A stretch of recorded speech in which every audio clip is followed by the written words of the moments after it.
You drive on them every day, so you know just how bad the roads in Michigan have become. And now there's another plan circulating in Lansing to partially address the problem. Political reporter Rick Albin here in studio to tell us whether this one's got any horsepower behind it. If it makes you feel any better, I drove back from Ann Arbor yesterday. Their roads are as bad as ours and all the way across. It is a mess out there. House Speaker Jace Bolger briefed me on this plan earlier this week. Today, he, along with road builders, business leaders, and others, unveiled a plan that they call Build Better Michigan Roads. Sounds like a good idea.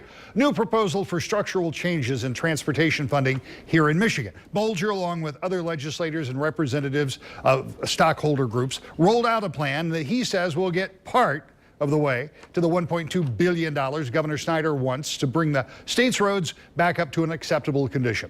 Through a series of what he calls efficiencies and redirection of current revenue, the speaker says his plan could raise as much as $500 million a year, still short of what many say is the dollar figure needed.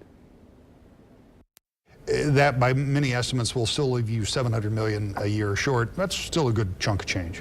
It is, and if we go back to 1997, and there will be people who say it ought to be all or nothing and solve the full thing or solve nothing, I'd say that's where we've been, and that's why the problem has only gotten worse. I think it is time to put forward an ongoing solution, that better base, that better foundation, in which a further solution can be built upon. But let's make sure we're doing everything we can with our current resources. That's what this proposal does.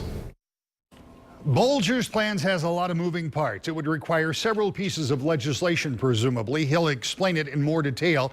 And you'll hear from the head of the Michigan Department of Transportation about just how bad our roads really are in an extended conversation this Sunday morning at 10 o'clock on To the Point.